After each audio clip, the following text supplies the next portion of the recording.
Olá, irmãos, sejam bem-vindos ao nosso curso, mais uma aula que o Senhor Deus nos concede a oportunidade de termos, uma aula do curso Escola para Homens, um curso sobre masculinidade bíblica. A aula de hoje trataremos sobre o tema que nós encontramos lá nas qualificações bíblicas para os ofícios, né? E relacionando isso à masculinidade. O tema é marido de uma só mulher. Então, nós vamos iniciar a nossa aula rogando a bênção do Senhor para esse encontro. O irmão Kleber tem microfone, consegue falar? Poderia orar?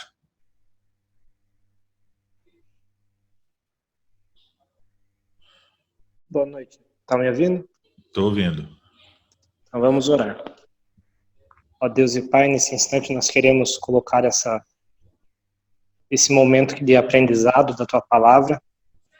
Instrui o Teu servo que está à frente, ó Deus, e que nós também, ó Deus, como alunos, possamos estar aprendendo um pouco mais da Tua Palavra. Nós clamamos tudo isso em nome de Jesus. Amém. Amém.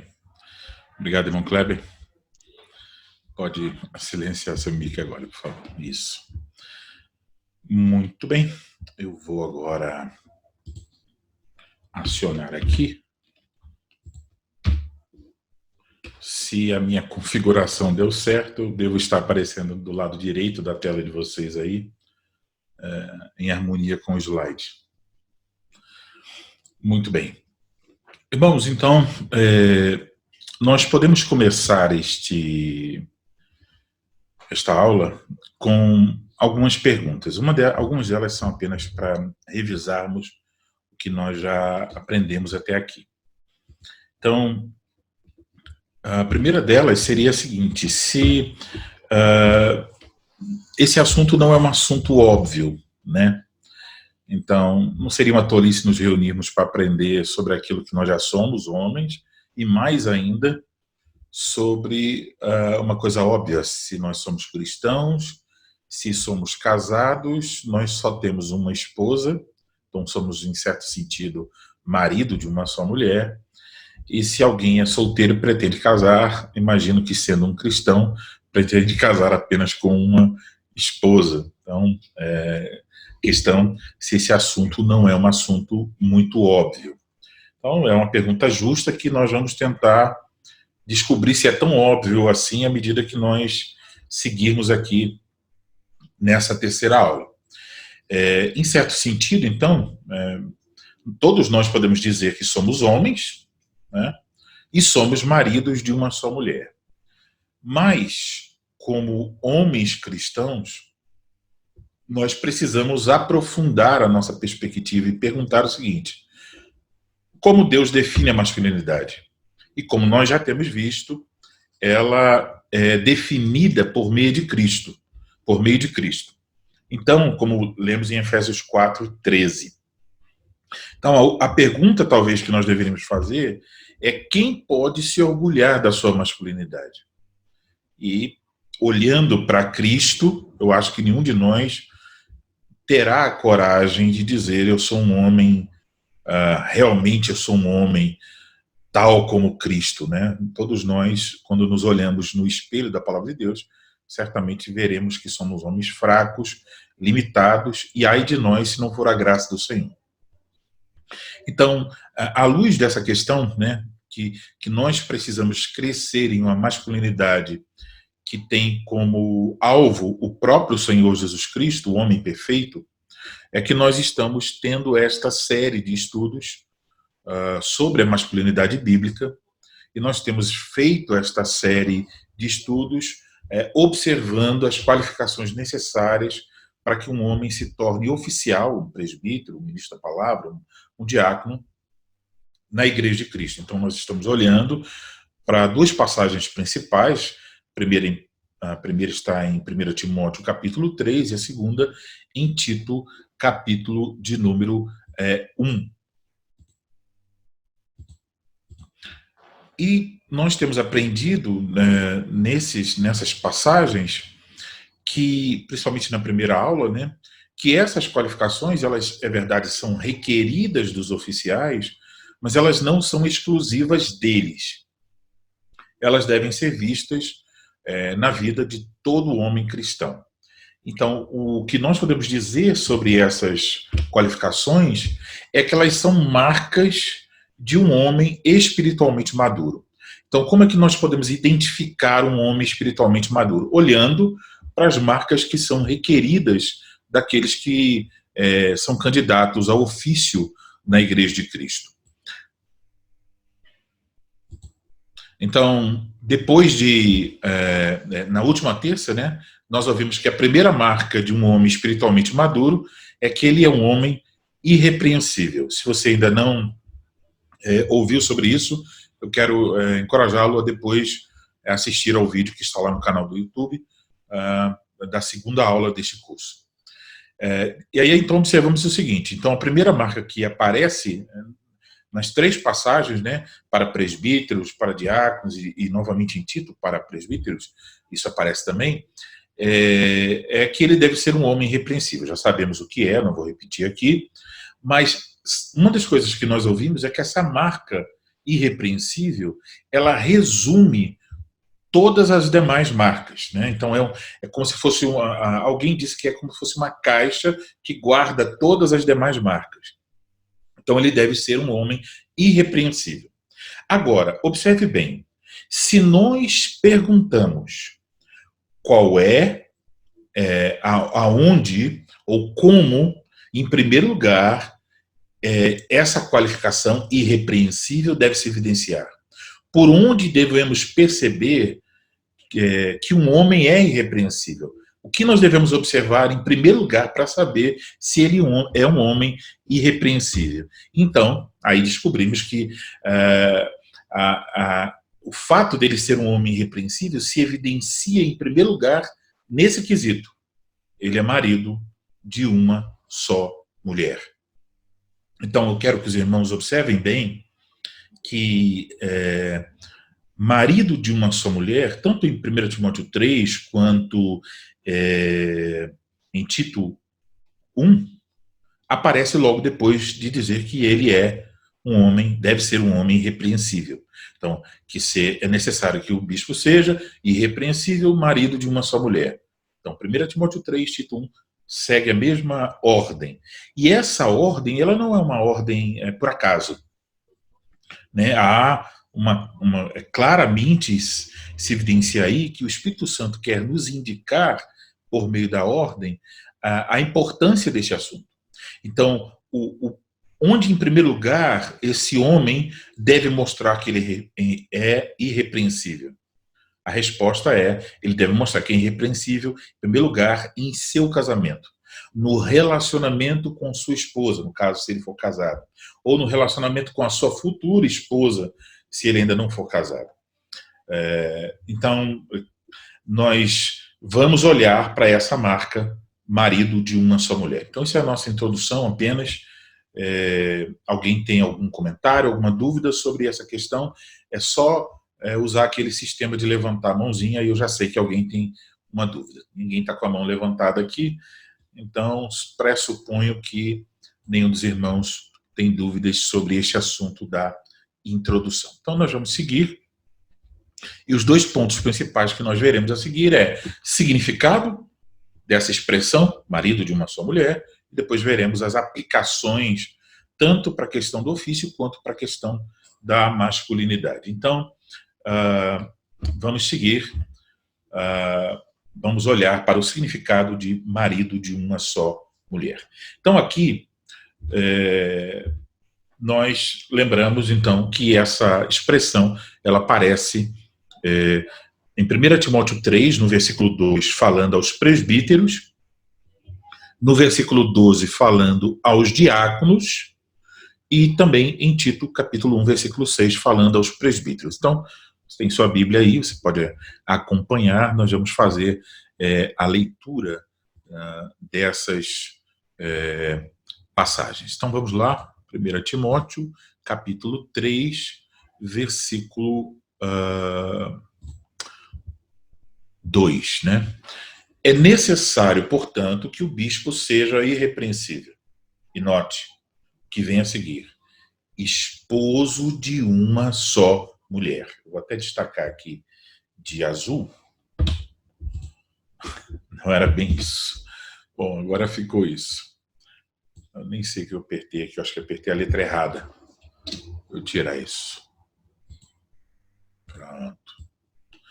Não é que está em inglês, não é azul, é blue, é apertar o B. Então, esposo de uma só mulher. Então, o bispo seja irrepreensível, esposo de uma só mulher. Agora, no versículo 12, nós encontramos a mesma coisa. O diácono seja marido de uma só mulher. Então, aqui há requer-se do diácono que ele também seja marido de uma só mulher. A outra passagem bíblica é Tito, capítulo 1, versículo 6, onde também encontramos as qualificações para o ofício. Então diz que o Tito deveria constituir lá em Creta, em cada cidade, presbíteros. E ele dá aqui as orientações, né? Que tipo de homem deveria ser escolhido como presbítero? Alguém que fosse irrepreensível. Então Tito deveria promover a eleição de presbíteros nessas igrejas em várias cidades de Creta, alguém que fosse irrepreensível. E logo em seguida o que ele diz? Marido de uma só mulher. Mais uma vez, notamos aí que é a primeira qualificação que nos ensina o que significa ser irrepreensível. Então, em primeiro lugar, irrepreensível significa ser marido de uma só mulher. É aí que ele deve mostrar que ele é irrepreensível. Voltamos então aqui para o nosso slide. Ok. Então, alguma coisa devemos dizer de modo geral, né? Primeiro, observar que é uma qualificação requerida de presbíteros e também de diáconos. Mas surge imediatamente a pergunta: o que isso significa? E essa pergunta ela surge muitas vezes quando há uma eleição de oficiais, quando tem um rapaz solteiro no seminário que está concluindo o seminário e ainda não casou, então as pessoas estão se perguntando, ele pode ser um pastor sem ser casado? Ou quando alguém indica um homem na igreja que é um homem solteiro para ser um diácono, um presbítero, ele pode ser um presbítero não sendo casado, pode ser um diácono não sendo casado, mas há outras situações um pouco mais complexas que também levam as pessoas a perguntarem, mas isso aí não seria contra aquela qualificação requerida de que ele deve ser marido de uma só mulher? Então, de fato, essa qualificação, ela tem em torno dela um debate. Então, nós estamos lidando aqui com um assunto no qual há uma concordância ampla, né? Mas, pelo contrário, há diversas posições. Então, vou compartilhar com vocês 5 posições que se destacam entre várias posições que existem a respeito da interpretação do que significa marido de uma só mulher. Primeiro, há aqueles que dizem que os que nunca se casaram, eles estão excluídos dos ofícios. Então, para eles, um homem solteiro não pode ocupar nenhum dos 3 ofícios na Igreja de Cristo. Aqui, só para destacar, né, os nossos irmãos presbiterianos, na nossa confissão, entendem 2 ofícios, juntando num só ofício o ministério da palavra e o presbiterato, e na Igreja Reformada, ainda que cremos que existe uma relação, né, dos ofícios, nós geralmente falamos em 3 ofícios, porque a confissão belga assim o faz. Mas eu acho que é um assunto tão que não merece assim um debate. Eu nunca estou muito pronto para discutir sobre isso. Então, aqueles que têm essa posição, eles entendem, olha, não pode ocupar nenhum ofício na Igreja de Cristo quem não é casado.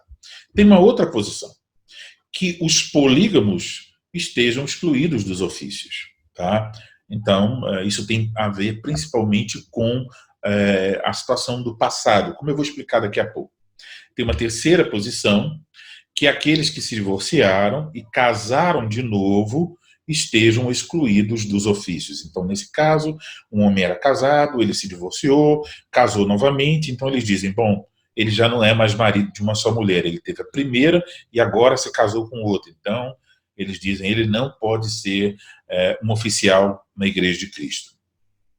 Também há uma quarta posição, que aqueles que enviuvaram e se casaram de novo estão excluídos dos ofícios. Então, nessa posição, um homem era casado, ele perdeu sua esposa, ela morreu, ele casou, aí agora eles dizem, bom, ele está com uma segunda mulher, ele não pode casar. Isso também há pessoas que defendem essa posição. E, em quinto lugar, há a posição daqueles que entendem que aqueles que cometem pecado da infidelidade no casamento, eles estejam excluídos dos ofícios. Então, vejam que há posições aqui mais abrangentes, outras mais exclusivas, então são as 5 posições principais a respeito dessa expressão marido de uma só mulher. Agora, eu quero destacar aqui alguns escritores. Eu poderia ter enchido aqui a tela com vários escritores tratando sobre esse assunto, mas eu resolvi trazer apenas 3 bem conhecidos a título de exemplo, tá? Então, o primeiro deles que eu quero mencionar é o John MacArthur. Então, ele é pastor de uma linha batista, né? E o John MacArthur, um escritor bem conhecido, ele nega que isso se refira à poligamia. Para ele não é uma referência àquela poligamia vivida comum no mundo na época do Novo Testamento. Ele entende que se refere à proibição de homens divorciados, mesmo antes da conversão, serem presbíteros. Então, a ênfase de MacArthur na interpretação ele diz, olha, não tem nada a ver com a poligamia dos tempos do Novo Testamento, e a proibição aqui é o seguinte, se um homem foi casado, divorciou, se casou novamente, mesmo que esse divórcio tenha acontecido antes dele receber a fé, de confessar sua fé em Cristo, ser salvo, mesmo assim ele está impedido de exercer os ofícios na Igreja de Cristo. E aí também ele completa isso falando sobre a necessidade do homem ser fiel à sua esposa. Tem um outro homem, um pastor chamado Dr. William Hendrickson, que é um comentarista muito conhecido no Brasil, porque por muito tempo as obras do William Hendrickson eram as únicas que nós tínhamos em português com comentários que fossem da linha reformada. Então, o William Hendrickson, ele entende que essa expressão marido de uma só mulher se refere ao fato de que o bispo deve ter uma moralidade inquestionável e que ele deve ser um homem inteiramente fiel e leal à sua única esposa. Então veja que a ênfase do Hendrickson é mais no espírito, né, o sentido da qualificação e não tenta aplicar uma situação específica. E, por último, eu queria mencionar João Calvino. Então, João Calvino, primeiro ele nega que se esteja proibindo aqui que um viúvo que se casou novamente seja presbítero. Ele diz que esse não é o caso. Então, obviamente, um viúvo se casou novamente pode ser um presbítero. E aí Calvino diz que a exegese correta dessa passagem é a de Crisóstomo, um pai da igreja. E Crisóstomo considerava que essa passagem referia-se a uma proibição de poligamia na vida do bispo. Então, segundo ele, o que está por trás aqui, segundo Crisóstomo e Calvino também, né, o que está por trás aqui era a poligamia que era comum entre judeus e gentios daquela época. Então, explicando Tito, capítulo 1, versículo 6, no seu comentário, Calvino diz o seguinte: a poligamia se tornara então algo tão comum entre os judeus que esse costume depravado se convertera quase em uma lei. Se um homem tivesse contraído matrimônio com 2 mulheres antes de se tornar um cristão, teria sido desumano obrigá-lo a descartar-se da segunda. E assim, os apóstolos estavam preparados para tolerar algo que era em si mesmo errôneo, já que não tinham como corrigi-lo a curto prazo. Então, isso é a explicação de Calvino, entendendo que o marido de uma só mulher estava lidando com uma situação específica nos tempos do Novo Testamento, ou seja, que se um homem vinha, era salvo, e ele antes da sua conversão, ele vivia por exemplo, com 2 ou 3 mulheres, então, que seria muito difícil ele desfazer-se desse relacionamento, porque não é como hoje que tem mais recursos, vamos dizer assim. Não teria ajuda do Estado, a família, em muitos casos, não aceitaria de volta, aquela mulher ia viver uma vida miserável. Então, e sem contar outros aspectos, né, emocionais e tudo mais. Então, o Calvino entende, junto com Crisóstomo, que Paulo, ao tratar dessa questão, estava dizendo, bom, como se dissesse, um homem que vem nessa situação, pode-se tolerar um homem assim, nessa primeira geração daqueles que estavam recebendo o evangelho, mas um homem assim, ele não poderia ser um exemplo para a congregação, ele não poderia ser um bispo na Igreja de Cristo, tampouco um diácono na Igreja de Cristo. Então essa era a posição do nosso querido irmão Calvino. Então, como eu interajo com essas 5 posições que eu mencionei acima? Então, a respeito de marido de uma só mulher. Primeiro, eu não creio que o homem deve ser obrigatoriamente casado para que ele possa servir como presbítero, diácono, como ministro da palavra, tá? Então, não creio que ele deve ser obrigatoriamente casado para ocupar um ofício na Igreja de Cristo. Não acho que essa expressão, marido de uma só mulher, esteja falando sobre isso, porque a ideia aqui não é tanto que ele tem que se casar, mas o numeral 1 dá ênfase de uma. Então, a ideia é que, se ele é casado, então ele só deve ter uma mulher. A segunda coisa, que de fato os polígamos estão excluídos dos ofícios. Isso eu acho que todos concordam com isso. Terceiro, é provável que os divorciados não possam ser oficiais. E aí eu diria, se podem, isso não é uma regra. Cada caso deveria ser tratado separadamente. Então, numa hipótese mais firme, vamos dizer, nós diríamos, não devem ser, divorciados não devem ser oficiais, e numa hipótese um pouco mais solta, vamos dizer assim, nós poderíamos admitir, ou deveríamos admitir, que nem sempre, né, que cada caso deveria ser tratado separadamente. Na Igreja Reformada, nós não temos uma regra sobre isso, não temos um documento que vai legislar sobre essa questão. Normalmente, se acontecer uma situação assim, o Conselho vai avaliar diversos fatores a esse respeito, né? Para ver se realmente esse homem poderia estar servindo como oficial ou não na Igreja de Cristo. Eu não vou entrar nesse mérito, porque é um assunto muito vasto, e eu sei que vários irmãos têm posições diferentes sobre a questão do divórcio, então não é nosso objetivo aqui discutir esse assunto. Estou apenas apresentando as posições, né? Em quarto lugar, eu não creio que um viúvo esteja impedido, se ele casar novamente, de exercer o ofício, se ele casar ou não casar, uma vez que o solteiro não está proibido também. Romanos 7 fala que o marido está ligado à mulher enquanto está vivo. Então, se um dos dois morre, então esse relacionamento é quebrado com a morte separa, né, o casal, então ele está livre para casar-se novamente. E, por fim, todos devemos reconhecer que aqueles que vivem no pecado de infidelidade no casamento, eles estão excluídos dos ofícios. Então, isso é, a grosso modo, um resumo da forma como interajo com essas 5 posições, e eu vou deixando mais claro à medida que nós estivermos seguindo aqui em nossa aula.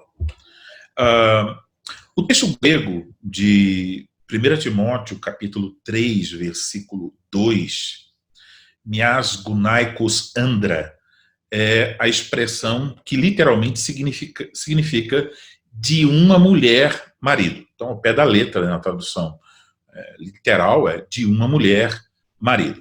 Então, há aí no texto grego uma ênfase de uma, tá? Então há uma ênfase no fato que ele é marido de uma mulher.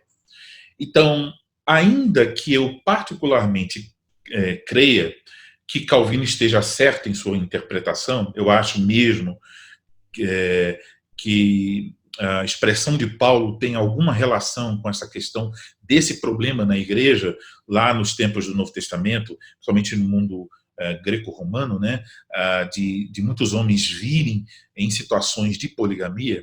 Ainda que eu acho que Calvino está certo na sua colocação, eu acho que a colocação do William Hendrickson de que o bispo deve ter uma moralidade inquestionável, que ele deve ser um homem inteiramente fiel e leal à sua única esposa, que essa colocação do William Hendrickson traduz o sentido dessa expressão marido de uma só mulher.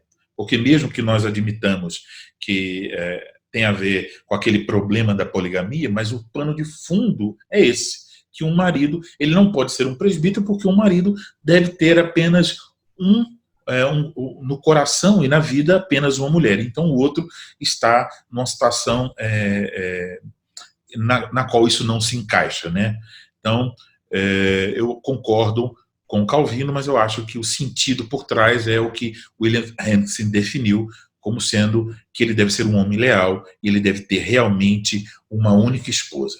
Falando de outra forma, então, ainda que a qualificação possa estar lidando com um problema específico do Novo Testamento, o sentido é mais abrangente.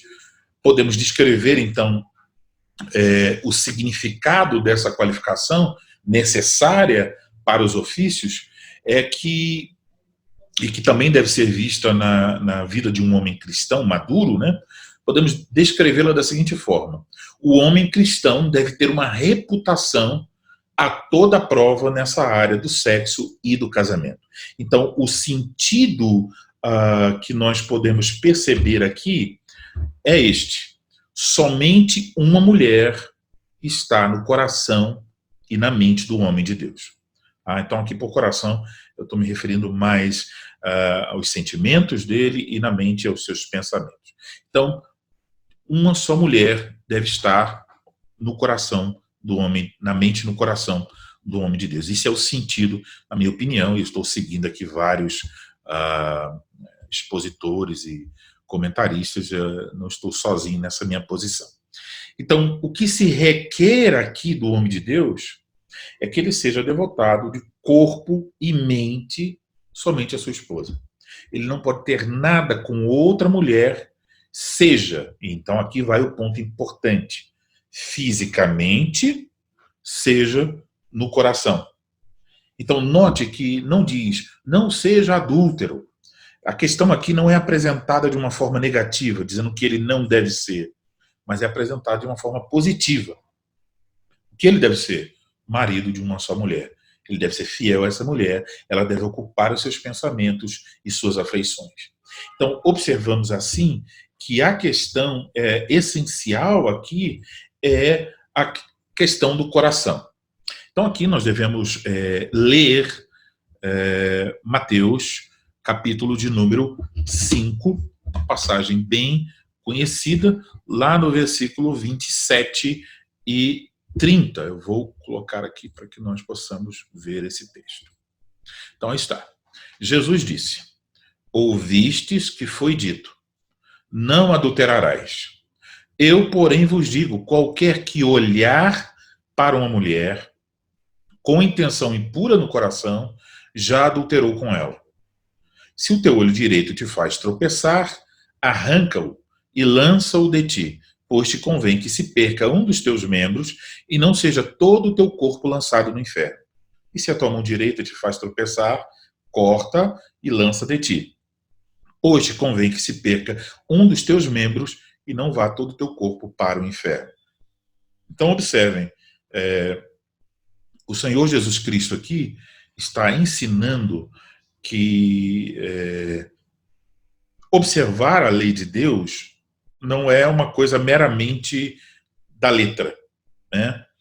Por todo o Sermão do Monte, ele procura mostrar que o mandamento ele é muito mais abrangente do que meramente, por exemplo, não matarás. Então não significa simplesmente não tirar a vida do próximo com uma espada, com uma lança, com uma flecha, ou em nossos dias com um revólver ou outra coisa. Não matarás tem uma implicação muito maior. Tem a ver com o cuidado da minha própria vida, tem a ver com eu cuido da vida do próximo, tem a ver com o meu tratamento, né? Jesus, por exemplo, vai dizer que se alguém chama o seu próximo de louco e fala contra ele, se ira contra ele, que essa pessoa é digna do fogo, é réu do fogo do inferno. Então, ela viola, por exemplo, a ira, a raiva, são o início do assassinato, do homicídio condenado no não matarás. Então, quando alguém está irado, ainda que ele não praticou o homicídio em si, mas no seu coração, se ele pudesse, ele matava o seu próximo. Então, isso já é um pecado contra o sexto mandamento. Da mesma forma, quando o homem olha com intenção impura, mesmo que ele nunca possa tocar naquela determinada mulher, o Senhor Jesus Cristo deixa claro, ele já adulterou com ela. É um pecado, é uma violação do sétimo mandamento. Então, o sétimo mandamento não é violado simplesmente quando se tem algum tipo de intimidade com uma mulher.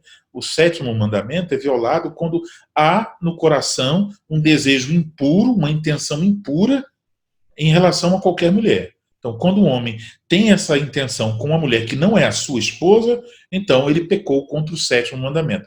Ele está deixando que outra mulher ocupe suas afeições e ocupe seus desejos e ocupe seus pensamentos. E isso é uma violação contra o sétimo mandamento. Vamos voltar aqui para o nosso slide.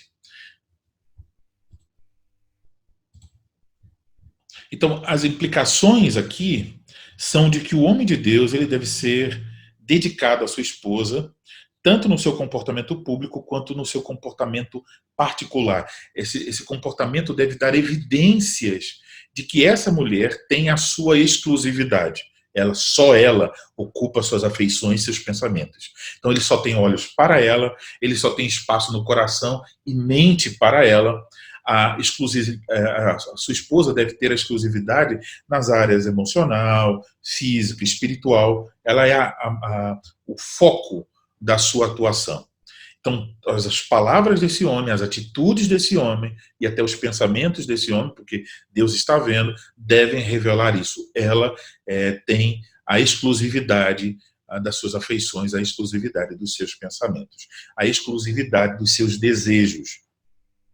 Note que essa característica do marido aponta para Cristo. Então, Efésios, capítulo de número 5, versículo 32 e 33, diz o seguinte: grande é o mistério, mas eu me refiro a Cristo e à igreja. Não obstante, vós, cada um de per si, ame a própria esposa como a si mesmo, e a esposa respeite o marido. Então, aqui nessa passagem bem conhecida, vocês sabem, Paulo está falando do casamento, mas ele relaciona o casamento, a relação entre marido e mulher, com a relação entre Cristo e a sua igreja. E nessa relação do homem e da mulher, o marido cristão, ele é um representante de Cristo. Então ele deve evidenciar, assim como Cristo ama a sua igreja, ele deve amar a sua esposa. E assim como Cristo não tem muitas igrejas, ele tem apenas uma igreja, o seu povo, né? Da mesma forma, o homem cristão, ele deve ter apenas uma esposa, ele deve ter lugar apenas para uma mulher no seu coração. Tá? Então, vivendo como um homem cristão, que deve então refletir a imagem de Cristo, deve imitar a Cristo, o marido perfeito. Então, o homem cristão, se ele faz isso, ele se torna um testemunho de fidelidade, inclusive fidelidade sexual, em meio às trevas da imoralidade dos nossos dias. Então, o homem de Deus, ele não pode ser um homem acusado, por exemplo, não sei se aqui em São Paulo, onde eu estou no momento, né, mas ou se é uma palavra que as pessoas conhecem agora, mas nos tempos mais antigos, vamos dizer assim, as pessoas diziam, é um gavião, né? Então, é como se fosse uma ave de rapina que ele dá em cima de qualquer mulher. Ou, vão dizer, é um mulherengo. Então, um homem cristão, ele não pode levar essa pecha, ele não pode ser denominado, descrito através de expressões que vão indicar que ele não é marido de uma só mulher. Então, para o homem do mundo, isso é uma medalha, né? Uma honra, quando os outros homens dizem, esse aí é garanhão, esse aí pega várias. Então, para ele, é como se ele estivesse subindo no pódio e recebendo a taça, a medalha de ouro. Mas para o homem, se alguém disser isso para um homem cristão, ele deveria fazer como avestruz, enfiar sua cabeça no buraco e morrer de vergonha. Porque Cristo não é infiel. Cristo não trata a sua noiva dessa forma, sua esposa, a igreja. E da mesma forma, se um homem é cristão, deve imitar a Cristo, ele não deve se orgulhar. Se por acaso ele cair nessa fraqueza, deve ser para ele um motivo de vergonha.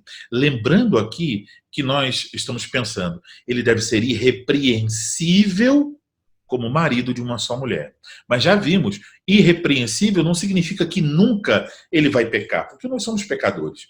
Então, é verdade que nós vamos ter lutas nessa área e muitas vezes nós vamos cair, talvez nos pensamentos, na forma como olhamos, e vamos violar o 7º mandamento. Outras pessoas talvez não vão saber, né? Ou vamos violar olhando para uma mulher na rua, ou vendo alguma coisa na internet, ou na TV, até um comercial pode ser motivo para a violação do 7º mandamento. Então, um homem pode cair nesse pecado de muitas formas.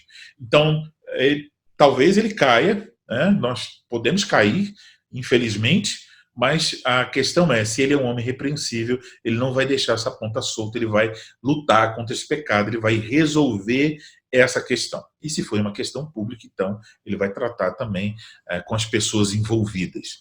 Então, nós notamos aqui que na peneira, né, para a escolha de oficiais para a igreja, a primeira coisa a ser observada, então, quando vamos escolher presbíteros, diáconos, ou vamos indicar alguém para ir para o seminário, para servir como ministro da palavra, a primeira coisa a ser observada é a fidelidade conjugal desse homem. Isso tem que ser avaliado na hora da escolha de oficiais. E entendam, falhar aqui compromete todas as demais questões, tá? Então isso está em primeiro lugar, não é à toa, porque um homem que falha aqui, provavelmente todas as outras qualificações já estão comprometidas. Então, se um homem tem fraquezas nessa área, ele não pode servir como oficial. Se um homem tem uma reputação manchada a esse respeito e ainda há desconfianças sobre isso, ele não pode servir como oficial na Igreja de Cristo. Então, o que se deve se observar na hora da escolha de um oficial? Uma das coisas é como ele trata as outras mulheres. Ele trata com respeito, ou ele é um homem que, de certa forma, mostra um certo tipo de intimidade quando ele fala com as mulheres, mesmo mulheres que não são tão íntimas dele. Ele fica abraçando, beijando, se aproximando, gosta de ficar conversando com outras mulheres. Como é esse homem? Como ele trata as outras mulheres? Como irmãs, como mães ou de outra forma? E não só observar o aspecto, diríamos, negativo, né? Mas também o aspecto positivo. Como ele é como esposo, como ele trata a sua esposa. Ele evidencia nas suas palavras, no seu trato, que ele ama a sua esposa, que ele a respeita, que ela ocupa suas afeições e pensamentos. Então, isso deve ser observado na escolha de oficiais. Mas também quero ressaltar que os solteiros não ficam de fora, né? Então, essa qualidade também inclui os homens solteiros. Porque isso não tem a ver meramente com questões físicas. Então, o solteiro tem a responsabilidade de guardar o coração dos pecados contra o 7º mandamento. Isso não, os casados têm essa responsabilidade também, mas os solteiros também. E o homem solteiro, então, ele deve guardar o seu corpo e a sua mente para aquela que será a sua futura esposa. Então, guardar o coração e também ter cuidado nos relacionamentos. Mais à frente eu vou desenvolver esse assunto um pouco mais em relação aos solteiros. Então, é bom que os solteiros saibam que os hábitos que eles estabelecem agora na juventude vão influenciar a pureza moral após o casamento. Então, se você se entrega a certos pecados, esses pecados vão estar como fantasmas trazendo prejuízo à sua vida espiritual, mesmo depois que você já se casou. Tá? Então, isso é a explicação sobre o significado da expressão, né, marido de uma só mulher. Em resumo, uma mulher deve ocupar as afeições e deve ocupar os pensamentos do homem.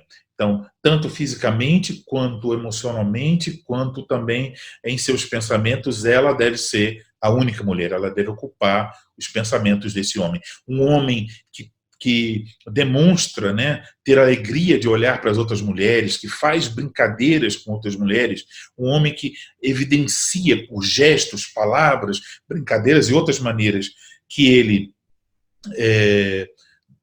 não tem uma só mulher no seu coração, um homem assim, e um homem que está lutando contra pecados, contra o 7º mandamento, não deve ocupar ofícios na Igreja de Cristo. E acreditem, irmãos, se essa marca,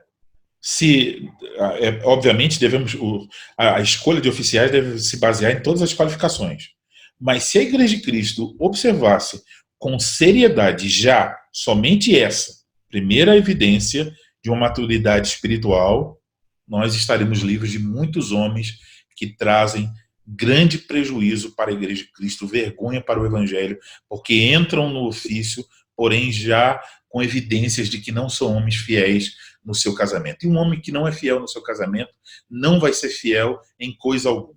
Isso é a realidade dessa questão. Então, dúvidas? Então, agora nós estamos abertos a perguntas. Você pode levantar sua mão que eu vou dizer o seu nome para que você fale. Alguém tem alguma dúvida sobre o que foi tratado até o momento? Pode usar aí a mãozinha para... Rapaz, milagrosamente, não tem nenhuma dúvida.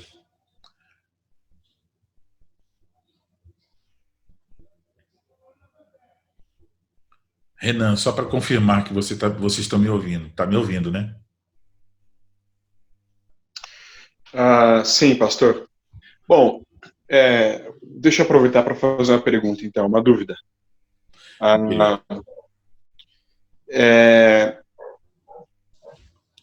Eu acho que a experiência de conselheiros bíblicos, presbíteros, pastores, o senhor deve ter uma experiência semelhante com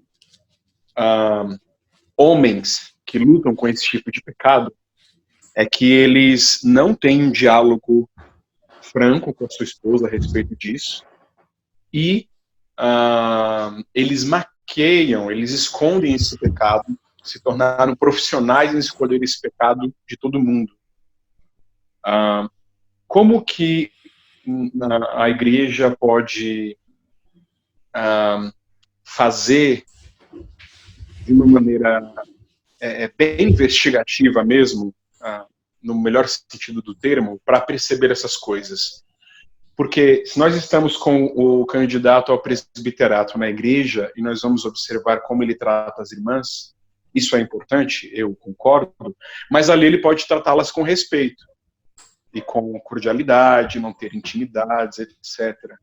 Mas ele é um homem que luta com isso. Esse sujeito ele tem problemas com a sua fidelidade conjugal, se ele for solteiro também. Mas em público ele não demonstra, ele consegue esconder isso. Como que a gente poderia perceber melhor esses casos? Ok, obrigado, Renan, pela sua pergunta, muito pertinente. Obrigado, vai ajudar a esclarecer esse ponto. Bom,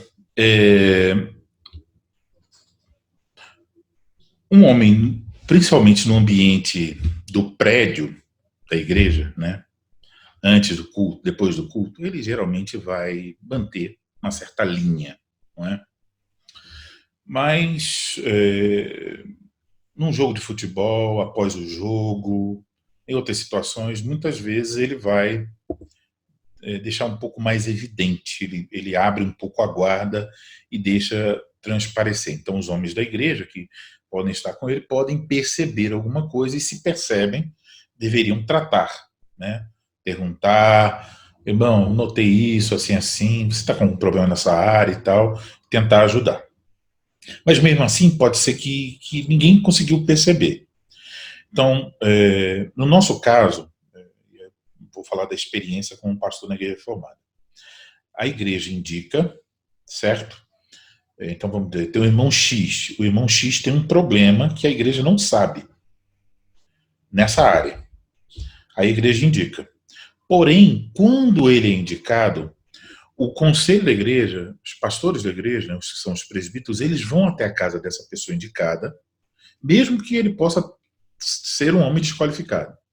E vão dizer a ele, olha, irmão, você foi indicado. Mas veja, nesse caso, há um histórico de pastoreio. Então, durante as visitas pastorais, os presbíteros vão tratar sobre o casamento. Então, muitas vezes, nas visitas pastorais, os presbíteros dirão, bom, já fizemos as perguntas para a família, para os filhos e tal, vamos dispensar os filhos, agora queremos conversar somente com o casal. Então, eles vão perguntar àquela irmã, como está? Como seu marido lhe trata? Como é a sua relação com ele, né? Também vão perguntar a intimidade de vocês. Está tudo bem quanto a isso? Eles não vão entrar em perguntas minuciosas, né?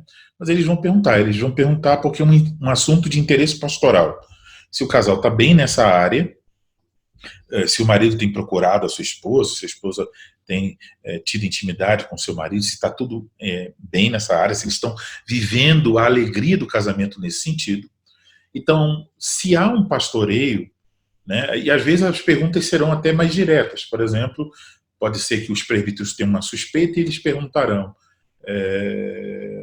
o irmão tem tido, por exemplo, alguma fraqueza quanto ao 7º mandamento? É óbvio que o homem pode mentir. Mas lembrando, se ele mente, isso é a mesma coisa lá de Ananias e Safira, né? Ele está mentindo ao Espírito Santo, porque mentindo ao próprio Cristo. O Cristo está vindo ali através dos pastores terrenos para pastorear a vida dele. E ele pode enganar os pastores terrenos, mas certamente ele não pode enganar Cristo. Então, ele pode mentir, mas minha experiência tem sido que geralmente não. Eles ficam com a consciência pesada e se eles são crentes, eles percebem isso, há um histórico de pastoreamento, eles geralmente vão dizer. E a gente também pergunta à esposa, né? Tá tudo bem nessa área? Ou tá lutando, por exemplo, contra a pornografia? Alguma coisa está acontecendo aqui nesse lar a esse respeito? Isso não é perguntado em todas as visitas, mas pergunta-se. Se, por exemplo, perguntar e a esposa dizer, ele não está me procurando, aí então os presbíteros vão perguntar a ele, o que está vendo, irmão? Está com alguma luta nesse sentido? Por favor, nos diga, e vai ser encorajado a abrir seu coração aos presbíteros da igreja. Então, o quadro é que, muitas vezes, a igreja faz uma indicação porque não sabe disso. Mas os presbíteros que estão pastoreando ao longo dos anos, eles sabem, eles estão acompanhando aquelas famílias, eles sabem das fraquezas daquele homem, né? E aí eles vão dizer a ele, olha, veja, você tem essa fraqueza, você foi indicado, mas o conselho não vai levar seu nome à igreja, porque o irmão não é marido de uma só mulher, o irmão está com esse problema aqui, por exemplo, o irmão está com uma luta contra a pornografia, então várias vezes nós temos vindo aqui, sua esposa tem chorado, então veja, os irmãos estão vendo dons no irmão para servir, mas o irmão está desqualificado como um homem maduro, porque o irmão não está tendo uma só mulher no seu coração. Então vão chamá-lo ao arrependimento, vão usar aquela indicação como mais uma coisa para encorajar aquele homem a seguir um caminho de fidelidade, vão acompanhar aquele processo ali. Então, isso eu já tenho vivenciado algumas vezes, situações assim, que homens são indicados, mas eles mesmos, quando são indicados, eles reconhecem, bom, eles sabem que os presbíteros sabem, né, da situação, então eles dizem, não, como os irmãos sabem, eu ainda estou lutando nessa questão, então não estou pronto ainda para servir, ainda tenho lutas contra isso, então eu estou desqualificado para o ofício no momento. Então, ele é encorajado, ora-se por ele, orienta-se, mas ele, então, não vai ter o seu nome levado à igreja para a continuação do processo. E uma outra coisa que acontece é que, se por acaso os presbíteros fizeram tudo isso, mas não sabiam de nada, ainda há uma chance da igreja se pronunciar, porque quando os nomes são anunciados, a igreja, depois da visita, né, se o conselho concorda em levar esse nome adiante, o nome daquele irmão é mencionado e é dito que a igreja tem 15 dias para apresentar objeções a esse nome, para que, se não houver objeções, ele vai concorrer ao ofício. E se houver objeções, ele vai ter que receber outra visita para tratar aquela determinada objeção. Isso porque pode ser que outro homem na igreja, por exemplo, saiba de uma coisa que nem os presbíteros saibam, por exemplo, um amigo mais íntimo. Então ele pode, nesse momento, fazer uma objeção, deve fazer, se sabe, né? E se talvez esse amigo mais íntimo possa estar tratando esse pecado na vida desse homem, mas ainda não viu sinais de arrependimento. Então, ele vai comunicar ao conselho, olha, estou tratando, estou exercendo Mateus 18, mas esse homem aqui, ele ainda não evidenciou arrependimento e ele foi indicado. Então, acho que não é sábio continuar com essa indicação. Os presbíteros vão voltar lá, vão dizer isso ao homem e vão ter que dizer, né, quem foi que, nesse caso, levantou objeção e qual foi a objeção. Então, tem esses dispositivos, Renan, que trazem uma segurança, né? Mas eu acho que também a igreja pode ver isso através de uma questão, de um casamento saudável. Então, como eu disse, essa qualificação, ela acaba, se ele vai mal aqui, isso acaba se evidenciando em outras coisas, sabe? A ira, falta de moderação, então, desprezo pela palavra, desprezo pelo culto, pela oração, então ele começa numa bola de neve a cair em outros pecados também. Isso pode ser um indicativo também de que não está bem a situação. Espero ter ajudado, Renan.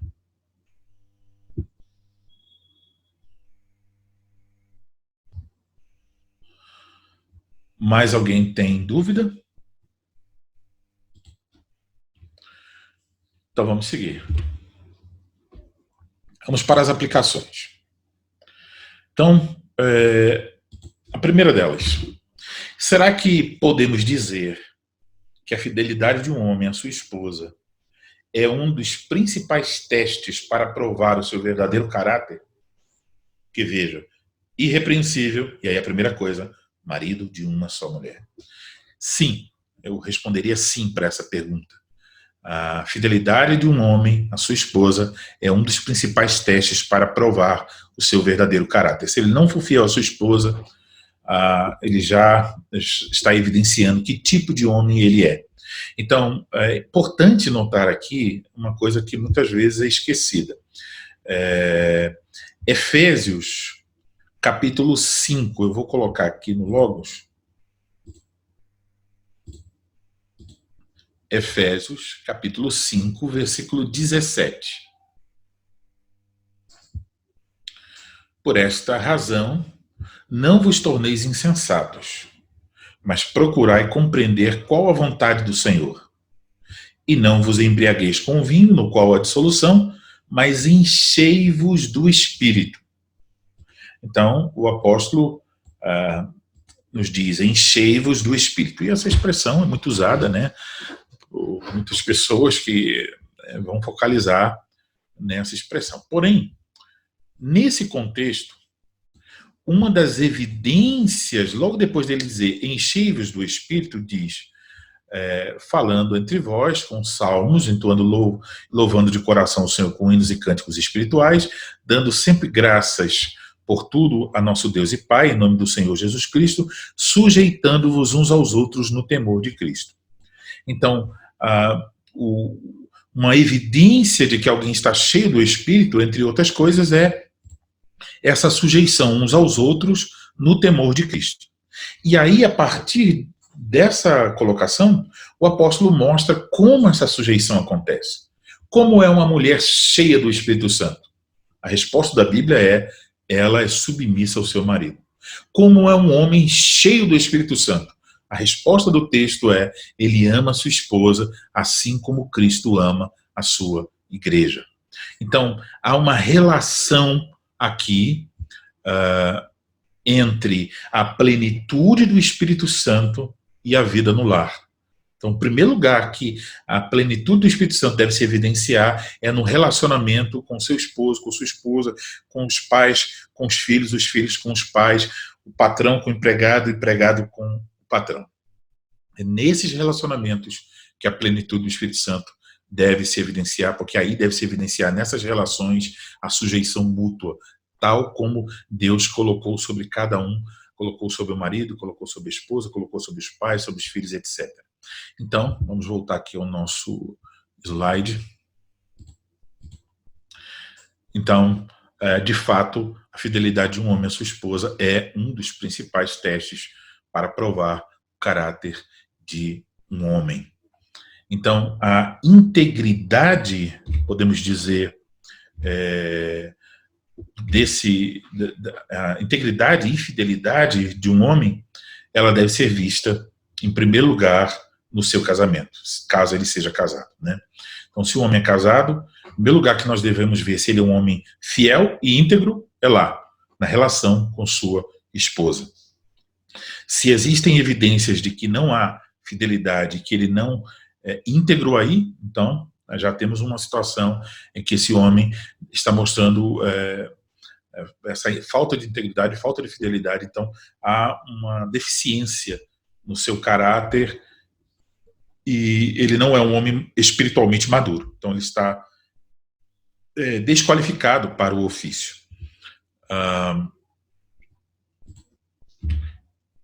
Se ele é solteiro, isso deve ser visto na forma como ele caminha para o casamento. Então, como é que podemos perceber num homem solteiro se ele é um homem fiel? Um dos exemplos claríssimos, irmão. Um homem que troca de namorada toda hora, ele não é um homem fiel. Ele está mostrando que ele não se preocupa com o sentimento das moças, que vão ficar feridas emocionalmente. Ele não mostra integridade já no namoro. Vou tratar mais sobre isso daqui a pouco, mas veja que aí já se evidencia. Então, qual é a forma como ele está caminhando para o casamento? É uma forma íntegra? Diremos a respeito dele que ele é um homem que está muito preocupado em não ficar toda hora assumindo relacionamentos, mas ele quer realmente, quando assumir um relacionamento, caminhar para o casamento, e quando ele faz isso de tal forma que as pessoas dirão: o relacionamento dele é santo, é puro, ele está guardando o momento do casamento e não está tendo intimidades com seu namorado. Então são coisas que vão evidenciar se um homem fiel e íntegro. O segundo ponto que eu quero destacar aqui na aplicação é como é que um homem pode demonstrar dedicação à sua esposa. Quais são as evidências disso? Então, em primeiro lugar, ele pode demonstrar isso através de palavras, pensamentos e atitudes de amor e carinho. Então, vamos voltar a Efésios, capítulo de número 5. Vamos lá.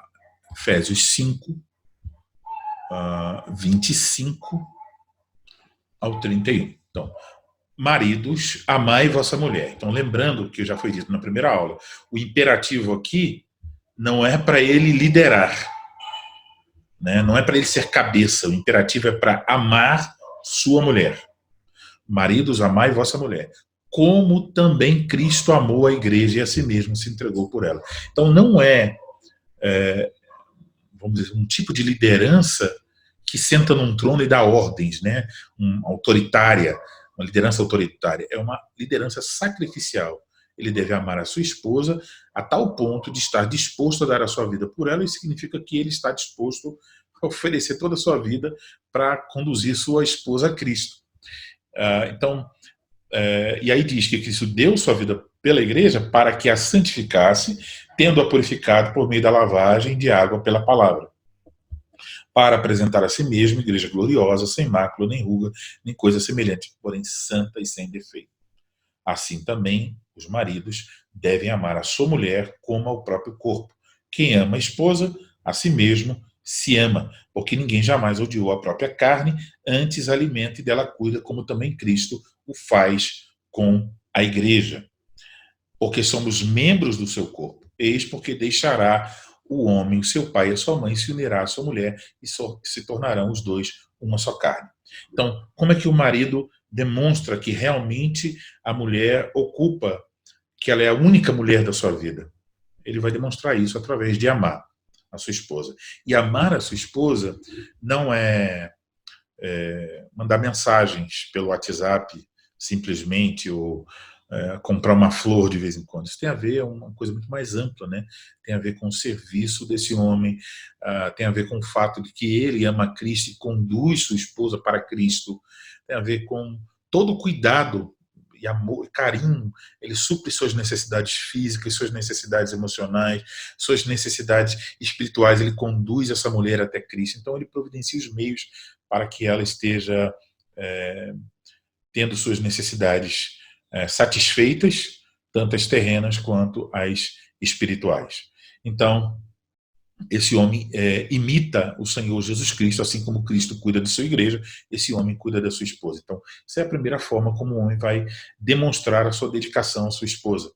Então, um homem, geralmente um homem que não tem esse cuidado com sua esposa, isso pode estar indicando que realmente ele também não tem tanto cuidado assim em resguardar o seu coração. A outra passagem é a primeira carta de Pedro, capítulo de número 3, o versículo 7. Maridos, vós igualmente, vivei a vida comum do lar com discernimento, e tendo consideração para com a vossa mulher, como parte mais frágil.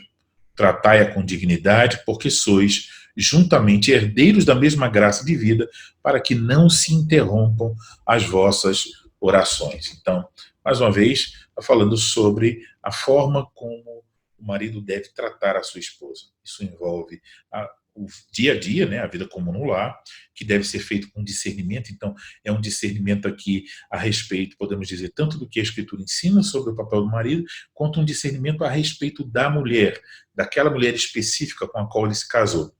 E aí ele deve tratá-la como a parte mais frágil.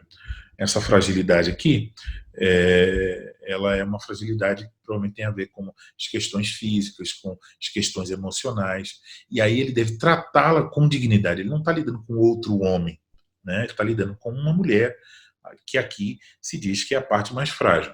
Então, ele deve lidar com ela sabendo que tanto ele quanto ela dependem da graça em Cristo Jesus. E se ele não trata a esposa desse modo que a Escritura ordena aqui, o apóstolo Pedro adverte que isso pode interromper as orações desse homem.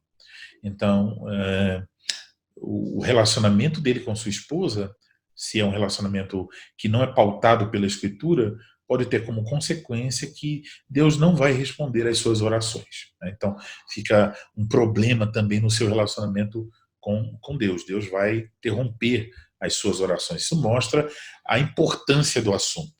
Dessa forma, o Espírito Santo nos diz, olha, veja como essa questão é tão importante, a ponto de se dizer que as orações do homem podem ser interrompidas se ele não trata de maneira adequada a sua esposa. Vamos voltar lá para o nosso slide.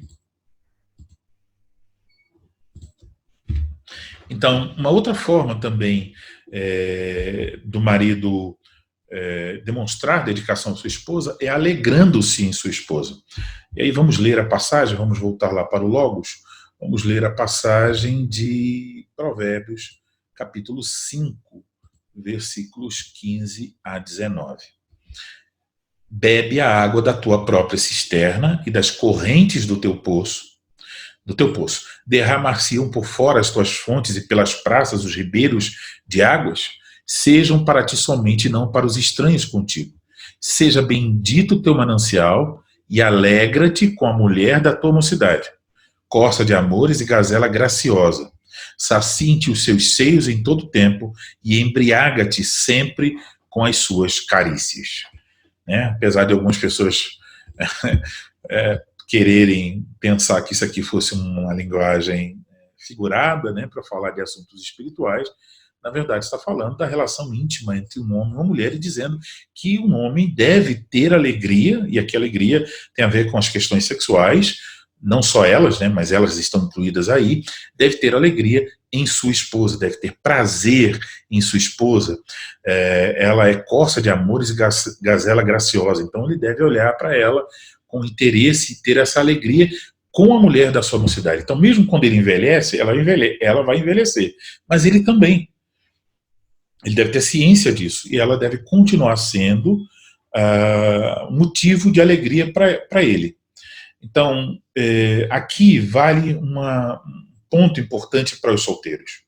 Se um rapaz, durante a sua juventude, focaliza na escolha de uma moça baseado única e exclusivamente em questões físicas, isso tem vários problemas que ele vai enfrentar, né? Porque pode ser que ela seja muito bonita, tenha um corpo muito esbelto e seja a beleza dela seja como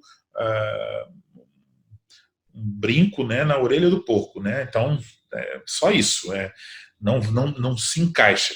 Só que uma consequência disso também tem a ver com o coração dele. Porque se ele fundamenta a relação em cima de questões físicas, quando essa moça tiver mudanças físicas, esse homem não tem mais desejo por ela. Ou até pode acontecer que isso aconteça imediatamente após o casamento. Quando ele tiver relação com ela e satisfazer seu desejo, pronto, ele perde o interesse.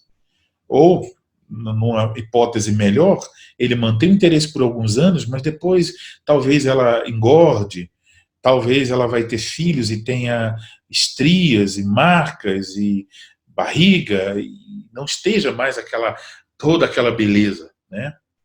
E aí, se ele fundamentou o casamento única e exclusivamente em cima de questões físicas, de beleza física, agora que essa beleza sumiu, ele não tem com que se agarrar. É como se ele tivesse diante de si uma mulher que ele nunca conheceu, uma completa estranha. E aí o casamento vai sofrer profundamente nessa situação.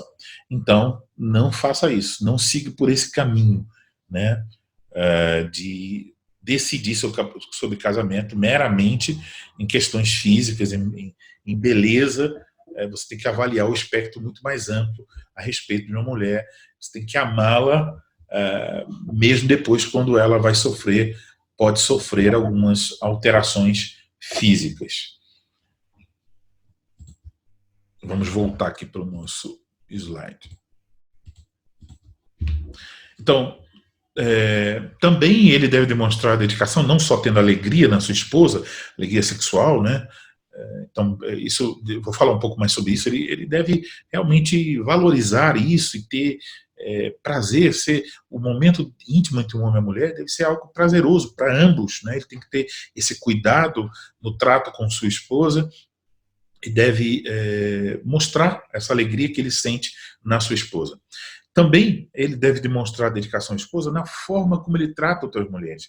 Ele deve, por assim dizer, ter uma barreira, um limite, né? A forma como ele se dirige, a forma como ele trata, a forma como ele serve, a forma como ele até vai ter uma intimidade, apertar uma mão, fazer outras coisas. Ele tem que ser cuidadoso quanto a isso para mostrar que ele é de fato um homem reservado para uma só mulher, né? Então ele tem que ter esse cuidado.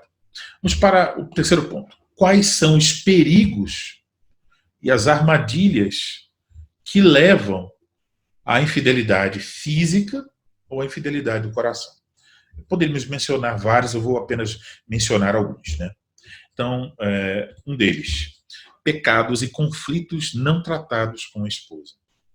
Então, quando o homem ele tem brigas, contendas com a esposa e aí não resolve isso, e aí muitas vezes ele não pede perdão, ele não se reconcilia, passam-se os dias, aí eles estão de birra um com o outro, Daqui a pouco, depois de 15 dias, sei lá, uma semana, eles vão ao mesmo tempo na cozinha, estavam sem se falar, mas um olha para o outro, ri, se abraça, aí pá, tem um momento íntimo, esquece aquela briga e segue o casamento. Mas só que isso vai deixando fissuras, marcas, feridas que não foram tratadas, problemas que não foram resolvidos. Então, isso é aquilo que nós vimos na aula passada. Esse homem se tornou repreensível, tem uma ponta solta, tem uma brecha, tem algo que não foi tratado, não foi resolvido. E isso tanto pode colocar a mulher no perigo, né, de ser assediada, quanto o homem também ter o perigo de ser assediado. E aí esses pecados e conflitos, numa hora que aquilo se intensifica, pode aparecer uma mulher no trabalho, na academia ou em outro lugar, e aí esse homem pode ser tentado, ele já está com uma coisa não resolvida, ele pode vir a cair no pecado fisicamente ou talvez só no seu coração desejando outra mulher. Uma outra questão é tomar cuidado, então. O homem deve tomar cuidado com as suas amizades na faculdade, amizades no trabalho, né? Então, os homens do mundo, eles vão fazer de qualquer mulher que seja no trabalho ou na faculdade um alvo. Mas se ela ser um pouco assim, não ser um pouco mais bonita ou não ser feia para a perspectiva deles, e eles vão atacar essa mulher, eles vão colocar ali sementes, tijolos para uma construção, até que um dia eles tenham uma chance de ter uma intimidade com essa mulher. Então, o homem cristão, ele tem que tomar cuidado para ele não alimentar esse tipo de coisa. Então, ele tem que ser reservado. Se ele fica de brincadeiras com uma mulher, você vai acabar em algum momento se envolvendo. Isso é um grande perigo.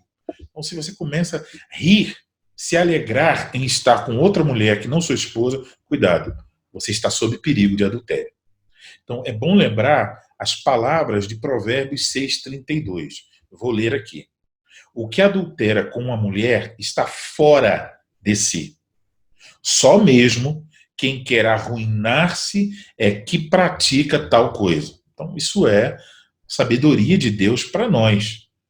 Então, está dizendo que o adultério é uma grande loucura. Se você quer arruinar a sua vida, então comece a não ter cuidados nessa área, fique vulnerável, né? E aí você poderá cair não só mentalmente, mas fisicamente, e trazer vergonha para o nome de Cristo, para sua família, para sua esposa, e entrar por um caminho que vai arruinar a sua vida. Um outro cuidado que o homem cristão deve ter, e aí aqui entra um assunto complicado, né, para muitos homens, é a pornografia na TV, na internet ou outros meios. Aqui é preciso dizer o seguinte: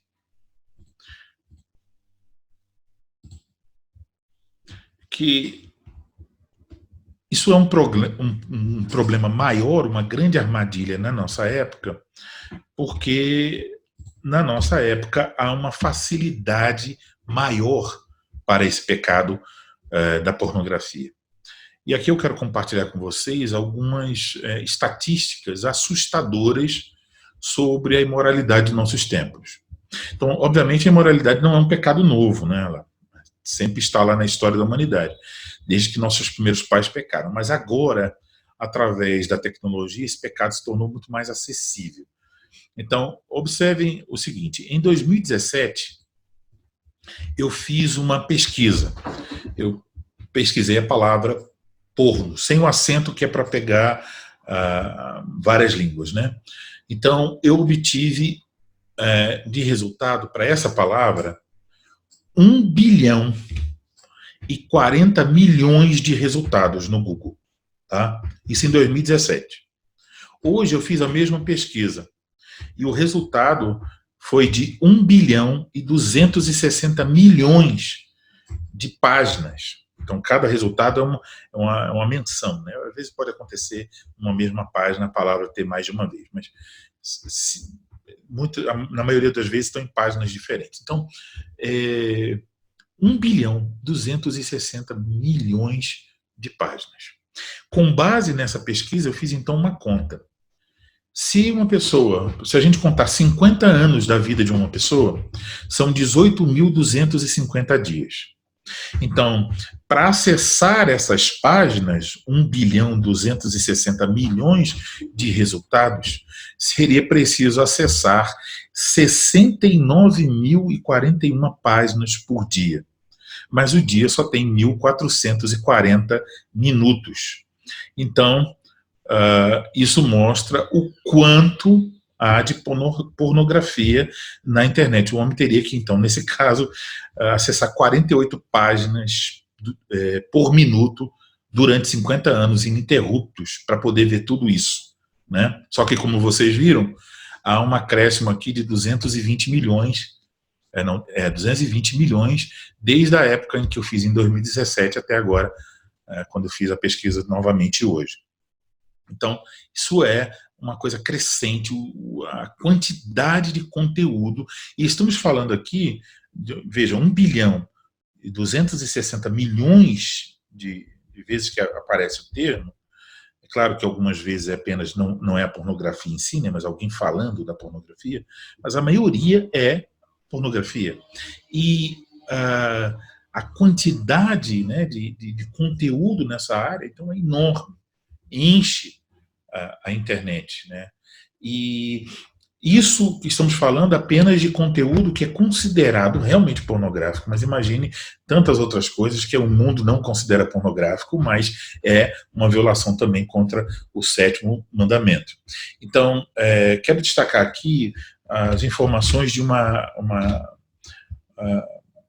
entidade, né, uma instituição chamada Covent IAS. A expressão do inglês é péssima, desculpem.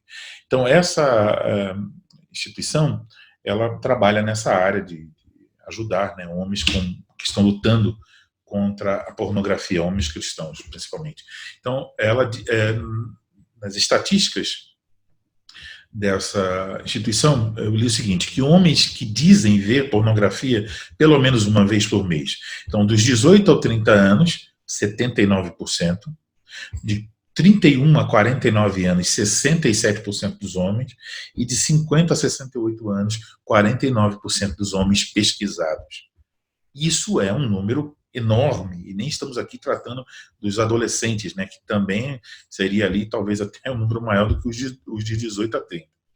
Então, mesmo homens casados, que nessa faixa, muitos deles, a maioria são casados, todos eles aí com uma taxa altíssima.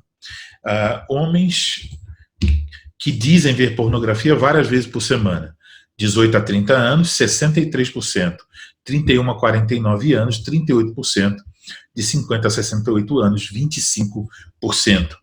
E 55% dos homens casados dizem assistir pornô pelo menos uma vez por mês. E homens não casados, 70% dos homens dizem assistir uma vez por mês. Então, aí percebemos a imoralidade atinge proporções de um tipo de epidemia no mundo todo. Então, essa instituição, ela menciona, né, no seu site, algumas coisas que eu resolvi colocar aqui. Que a pornografia, ela leva a alguns problemas. Um deles é uma percepção exagerada da atividade sexual na sociedade, né? Como se tudo fosse reduzido a isso. Segundo, uma crença de que a promiscuidade é um estado natural, como se o mundo todo, isso fosse uma coisa normal, a imoralidade seja normal. A crença de que a abstinência e a inatividade sexual são insalubres. Então, se você se abster, a castidade para os solteiros, né, então seria contra a saúde, não deve. Ele vai levar a esse tipo de pensamento. Vai levar a um cinismo sobre o amor ou sobre a necessidade de afeto entre parceiros sexuais.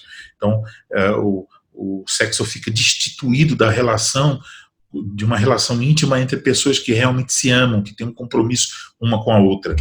E leva à falta de atração pela família e pela criação de filhos. Ainda, né, do mesmo site, só passando aqui, eles dizem que a pornografia está associada às seguintes tendências: o maior sofrimento conjugal e um risco de separação e divórcio. Porque principalmente o homem que entra num casamento já viciado em pornografia, ele nunca vai estar satisfeito com a sua esposa. Sua esposa nunca vai preencher as qualificações físicas e morais, talvez, né, ou imorais, devo dizer, daquelas mulheres que ele está vendo na pornografia. Ele sempre vai estar querendo algo a mais. Leva à diminuição da intimidade conjugal e da satisfação sexual. Ele começa a ter mais prazer na pornografia e na masturbação do que na intimidade dentro do casamento. Leva à infidelidade, porque muitos homens vão procurar, então, outras mulheres, talvez até prostitutas.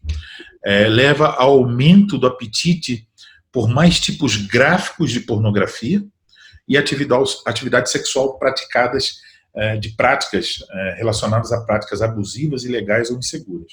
Quer dizer, é um poço sem fim. Ele começa com um tipo de pornografia, mas aquilo vai levando daqui a pouco está zoofilia, pedofilia, está indo por outros caminhos de abismos ainda mais profundos. Leva à desvalorização da monogamia e um número crescente de pessoas que lutam com complicações compulsivas e viciantes no seu comportamento. Então, tudo isso está envolvido aí na pornografia. Então, quarto ponto, para nós sairmos agora um pouco da pornografia e irmos para o nosso quarto ponto. Que disciplinas, então, à luz disso tudo, o homem de Deus deve desenvolver para ser marido de uma só mulher? Primeiro, eu diria, ele, entre muitas coisas, ele deve ter uma disciplina do uso do entretenimento. Ele deve ter cuidado quanto ao horário, né? Então, se você está escolhendo horários em que ninguém está acordado, as madrugadas, então isso é horário pior. Mesmo se você for solteiro e morar sozinho, não fique acordado até de madrugada vendo coisas na internet, não, porque você vai ser tentado a seguir pelo caminho da pornografia. O local, o tempo e o conteúdo. Então, aqui existem algumas medidas que um homem pode tomar. Uma delas, por exemplo, se ele tem computadores em casa, que ele deixe esses computadores todos de fácil acesso à tela dos computadores para qualquer pessoa. Então, se uma pessoa chega e ela vai se aproximar de você, que ela possa ver o que você está vendo em sua tela sem que você veja. Então, por exemplo, aqui em casa a gente procura colocar de tal modo que da porta do quarto alguém pode olhar pelo corredor e ver o que eu estou vendo aqui na tela do meu computador. Então, isso são medidas que guardam a nós mesmos de estarmos percorrendo caminhos que sejam caminhos que vão nos levar a esse abismo da pornografia. Então, seja cuidadoso quanto a isso, seja cuidadoso quanto você está tendo como entretenimento. Você pode, talvez, pensar em uma coisa que você vai julgar que não é pornografia, né, mas que vai te conduzir a isso. Por exemplo, se você vê lá, sei lá, uma mulher de biquíni num determinado vídeo, você fica assistindo aquilo, daqui a pouco o YouTube vai indicar outro vídeo, talvez outra com biquíni menor, aí você assiste, aí daqui a pouco você pensa, poxa, mas eu tenho internet, eu posso assistir sem biquíni. E aí você pode ir seguindo esse caminho. Já no primeiro caso, você terá violado o primeiro mandamento, né? Eu estou olhando a mulher seminua, mas o sétimo mandamento. Mas você pode, se não for cuidadoso, seguir por um caminho cada vez de um abismo mais e mais profundo. Então, tenha disciplina quanto ao seu uso de entretenimento. Então, sabe um homem quando vai assistir filme, assistir de frente para todos, que toda a família possa ver, porque então você tem certeza que não vai ter nada ali que realmente seja imoral. Segunda coisa, a renovação da mente. Deixa eu só confirmar uma coisa aqui. Estou no slide. Renovação da mente pela palavra de Deus. Então, Romanos 12, 1 e 2, né, para não moldar a sua forma de pensar conforme este mundo, mas renovar pela palavra de Deus. Então, você precisa usar os meios de graça, e um deles é a leitura da palavra de Deus e a oração, para realmente não seguir pelo caminho do pecado. O Salmo 119, versículo 9, de que maneira guardará o jovem o seu caminho? Observando segundo a sua palavra. Então você precisa alimentar a sua alma da palavra de Deus para poder realmente fugir desse pecado. Outro ponto é você deve reconhecer que o pecado não tem mais domínio sobre nós. Romanos 6, versículos 11 e 14 falam sobre isso. Então, não aceite isso em sua vida. Lute, né? Não se entregue, não fique, é assim mesmo, todo homem tem essa luta, então eu não tenho nada demais, eu de vez em quando. Não, lute contra esse pecado, peça ajuda aos seus pastores, se você está vivendo essa situação, mas não deixe o pecado ter domínio sobre sua vida. Se você está salvo em Cristo, o pecado não deve ter mais domínio sobre sua vida. Um outro ponto é realmente você ter trabalhos, dedicar seu trabalho às atividades físicas. Então aqui é um alerta para pessoas desempregadas ou jovens que não estão trabalhando, que ficam muito tempo ociosos. A ociosidade pode conduzir você à pornografia. Então seja cuidadoso, né? Eu tenho visto algumas situações, jovens que ociosos, sem trabalhar, e quando chega à noite ficam a madrugada todinha na internet e acabam se entregando à pornografia e depois tem dificuldade de abandonar esse pecado em sua vida.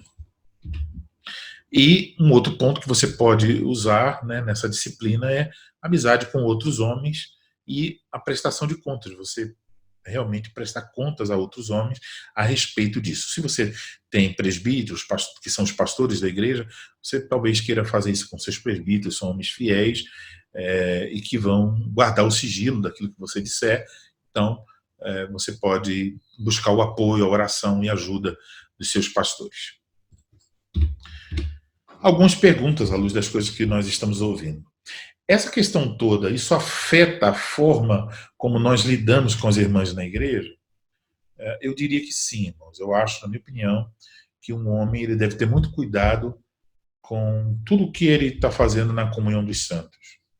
Então, por exemplo, eu tenho moças que eu tenho uma grande consideração por elas. Deus não me deu filhas, e eu tenho algumas moças, principalmente na última igreja que eu pastoreei, lá em Paulista, em Pernambuco, como minhas filhas. Assim, um carinho, um amor por essas moças. Mas eu nunca andei fazendo como se eu fosse pai delas, abraçando, beijando, porque eu acho que isso não é conveniente para um homem cristão, muito menos para um pastor. Então, esse tipo de coisa, ele vai criando brechas, e no momento, se você faz isso com uma, daqui a pouco vem a outra, que você já não considera tanto sua filha. Então, não é adequado. Eu acho que um homem deve ter cuidado na forma como ele se relaciona com outras mulheres, irmãs na Igreja de Cristo. Uma outra questão, se essa questão afeta o namoro ou o noivado. Nós estamos falando só de homens casados, né? Mas sobre guardar o coração. Então, sim. Aqui deixa eu falar rapidamente sobre alguns pontos. Uma das coisas é a seguinte: na minha opinião, eu acho que um rapaz ele só deveria buscar namorar com uma moça se ele tem uma idade adequada para isso, se ele está trabalhando, porque então isso significa que ele está se preparando para o casamento, né? E se ele pretende se casar com aquela moça, se ele já está observando ela já há algum tempo e observou que realmente ela é uma moça cristã, fiel, que ele está tendo afetos por ela. Então, quando ele vai se aproximar dessa moça, ele já tem que ter essa direção. Pode ser que ele não se case, que ele descubra algumas coisas sobre ela, que o relacionamento não dê certo. Isso até pode acontecer. Mas em nossa cultura hoje, isso é a regra. Né? As pessoas entram, faz 15 anos, nem 15, né? Muitos garotos na igreja, com 13 anos, 14 anos, estão falando em namoro.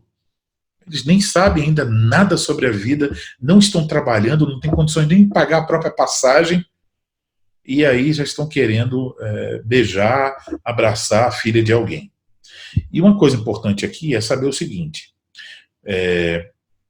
que esse tipo de coisa conduz à imoralidade sexual. Então, seguir o caminho do mundo. O mundo vai por esse caminho porque o mundo está entregue, o mundo não tem mais freios, né, nessas questões. Estão todos envolvidos nisso desde a mais tenra idade, né?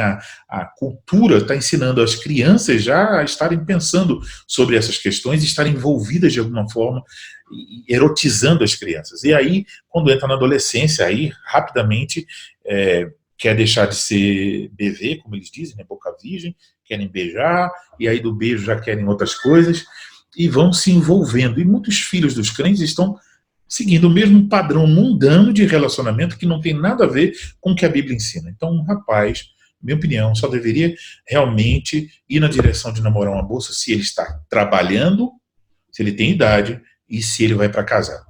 E graças a Deus, eu consegui, até o momento, isso pode mudar, né, porque nem todos os meus filhos se casaram ainda, mas até o momento eu tive a alegria de ter ensinado isso ao meu filho mais velho. E meu filho mais velho teve apenas uma namorada com quem ele se casou. Então, aqui em casa tem uma regra. A regra é, só pode namorar depois dos 18 anos, só pode namorar quando estiver trabalhando, e quando namorar e disser assim, estou namorando, ou resolvi ficar noivo com a moça fulano de tal, já é com vistas a um casamento. Então, essa é a orientação que eu dei aos meus filhos. E se eles querem uma orientação diferente, eles podem sair da casa e morar sozinhos e assumir sua própria vida. Mas aqui na minha casa eu faço assim, isso não é uma regra com todos os detalhes, né, que eu não coloco essa regra sobre a igreja, mas eu ensino. Eu acho que os pais podem tomar as decisões dentro dos seus lares e os pastores, o conselho da igreja pode lidar com cada situação. Mas eu acho que meu filho foi muito bem-aventurado de ter seguido esse caminho. Os outros dois, um de 19 e o outro que fez 18 essa semana, tem moças que eles interagem com elas, mas eles não têm contatos físicos com elas, assim, no sentido de beijos e agarrar-se e tal, e eles dois estão com pensamentos nessa mesma direção. Eles sabem que agora precisam, um já está trabalhando, o outro está procurando emprego, fez 18, querem trabalhar, querem estudar, fazer a faculdade e ir em direção ao casamento com essas moças com quem eles estão conversando. Então, eu dou graças a Deus por isso. Então, eu não estou dizendo que isso é o único modelo, mas eu acho que cada família, cada homem os jovens devem tomar cuidado com isso. É muito feio quando os jovens cristãos estão tendo namoro com várias mulheres, com várias moças, que no futuro, aí ele beijou, vamos dizer, se ele está numa igreja e tem 30 moças lá e ele ficou, sei lá, com 10, daqui a alguns dias essas 10 serão esposas de outros homens. Ele esteve lá beijando, abraçando mulheres da igreja que serão esposas de outros homens. Então nós devemos resguardar, um rapaz deve pensar assim, eu devo resguardar essa moça que talvez eu não me case com ela. Então, eu devo tomar cuidado com isso. Eu tenho feito alguns casamentos e que eu me alegrei muito em saber que os dois tinham tomado a decisão de não ter beijos na boca durante o namoro, porque o beijo na boca ele é apenas o quê? Uma preparação, né, para o ato sexual. Você começa a beijar alguém, o seu corpo começa a responder, produzindo fluidos, produzindo ereção no homem, no caso. Então isso vai numa direção. Então isso não é para pessoas solteiras, é para pessoas casadas. E aí eu fiquei muito feliz que quando eu disse, né, no final da cerimônia do casamento, pode beijar a noiva, realmente foi o primeiro momento em que aquele rapaz estava dando um beijo naquela moça. Eu fiquei feliz de ver essa atitude. Então, ponto 6, a gente já está concluindo. Quando estivermos procurando homens para os ofícios, nós devemos observar a relação do candidato com a sua esposa e como ele trata as demais mulheres. Se ele trata as demais mulheres com respeito. Então, por exemplo, brincadeiras ou intimidades podem indicar um homem mulherengo. E outros tipos de comportamento, principalmente quando está só entre homens. Então, um homem que, tipo assim, olha aqui, fulano, veja aqui no Facebook, olha essa mulher aqui, mostrando uma mulher seminua, isso é um péssimo indicativo que ele tem dificuldades nessa área. Então, homens assim não devem servir no ofício. O homem que deve ser buscado para o ofício é um homem que ama a sua esposa, que tem evidências desse amor e que é fiel a ela. E que, portanto, trata as demais mulheres e as mulheres da congregação de uma forma respeitosa como irmãs em Cristo. Então, por fim, para pensar, uma pergunta que você deve responder a você mesmo. Você tem sido cuidadoso no seu uso da internet e da TV para não se expor à imoralidade? Então, quando você percebe que aquilo vai conduzir à imoralidade, você corta. Você tem sido cuidadoso quanto a isso? E aqui é preciso dizer, lembrem lá de Mateus 5, né? Jesus disse, se teu olho direito faz pecar, arranca. Se teu braço direito faz pecar, arranca. Isso quer dizer que qualquer coisa que conduza você a esse pecado da imoralidade deve ser retirado de sua vida. Então, por exemplo, se você tem um celular e você não consegue se controlar e sempre está caindo na pornografia novamente, porque tem um celular e você vai para o banheiro, leva o seu celular, meu irmão, compre um celular sem acesso à internet. Faça isso. Ou compre um celular, coloque um aplicativo que vai monitorar os seus passos na internet e dê a outra pessoa a senha. Então, outra pessoa vai saber o que você está vendo e aí você, talvez por vergonha, não vai acessar. Mas se você não tem condições de administrar, corte. Porque é melhor você ficar sem celular do que todo o seu corpo ser lançado no inferno. É basicamente isso que Jesus diz. É claro que não só sobre o celular, sobre qualquer coisa que leve você ao pecado. Então, a pessoa às vezes tem lá canal por assinatura, né? E aí assinou um pacote que inclui canais de pornografia. E aí ele fica tentado e vai lá na madrugada e assiste. Se você tem esse problema, tire esse pacote, coloque um pacote mais simples ou acabe com a TV por assinatura. É melhor ficar sem TV por assinatura do que ser queimado no fogo do inferno. Então, tenha coragem para cortar de forma radical aquilo que coloca você sob perigo. Se você está no trabalho e tem uma mulher lá que está tentando você, e você está vendo que você já deu fora nela, já tentou todos os meios e ela continua tentando você está vendo que cada vez você está cedendo, que você vai acabar cedendo para essa mulher e tendo relações com ela, saia do emprego. Deixe seu emprego. É radical, ou seja, se tem uma coisa que vai levar você a pecar contra Cristo, a quebrar o 7º mandamento, você tem que agir de uma forma radical. Quando você fala assim, não, eu vou dar um jeitinho aqui, eu vou conseguir, você fica ali, patinando naquele pecado toda a vida e depois fica se perguntando por que eu não consigo vencer esse pecado? Porque você não elimina as coisas que estão conduzindo você a pecar. Então você precisa eliminar essas coisas. Segundo ponto, você, homem casado, tem lutado para que a sua esposa tenha exclusividade em seu coração? Como você procura mostrar isso a ela? Pense. Suas palavras, seus gestos. Você tem a alegria de sair com ela, de levá-la a um restaurante, de dar uma noite especial a ela, de fazer um agrado, comprar um presente, de, durante o dia, expressar palavras de agradecimento, de carinho. Então pense sobre isso. As coisas que nós repetimos em nosso coração a respeito da nossa mulher são as coisas que nós vamos nos convencer a respeito dela. Se você está dizendo toda hora a respeito dessa mulher que chata, que inconveniente, repetindo isso para você mesmo, pode ter certeza, suas afeições pela sua esposa vão esfriar. Então tenha cuidado com o que você pensa, com o que você fala para si mesmo a respeito de sua esposa. Tente cultivar. Pense que é um terreno que precisa de fertilizante, precisa de água, precisa cortar as ervas daninhas, limpe a área. Então tente cultivar um relacionamento de amor com sua esposa e você vai conseguir ser o marido de uma só mulher. Você solteiro, você pode dizer que seu namoro é santo. Então, isso é uma outra pergunta para pensar. Como é o seu namoro? Quantas namoradas? Quando você se casar, você vai olhar para trás, você vai dizer o quê? Eu tive 20, 30 namoradas? Então, pense sobre isso, né? Pense que caminho você está seguindo. E se você já está namorando, como é o seu namoro? É um namoro para o casamento? E nesse namoro você está resguardando a intimidade, resguardando a sua namorada ou noiva, esperando o momento adequado do casamento, você já tem algum tipo de intimidade que viola o 7º mandamento.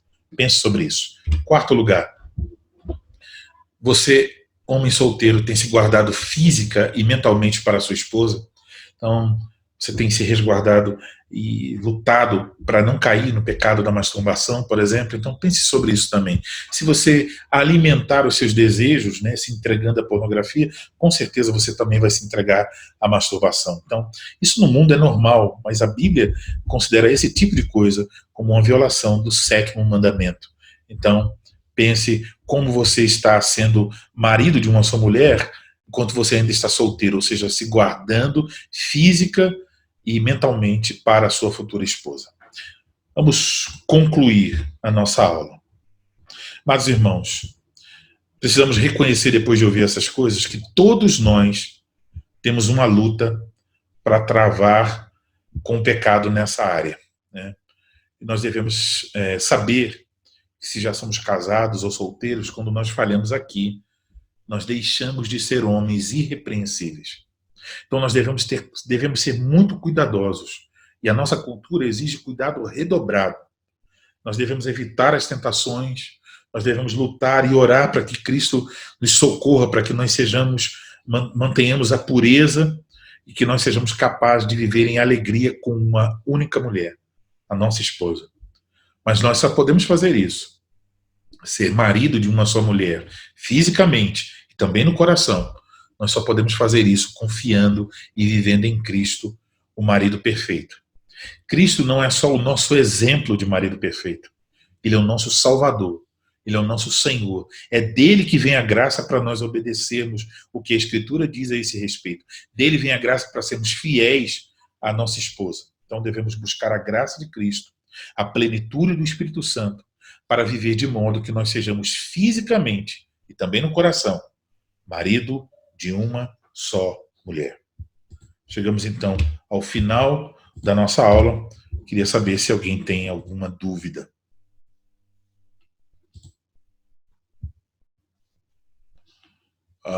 Felipe, pode falar.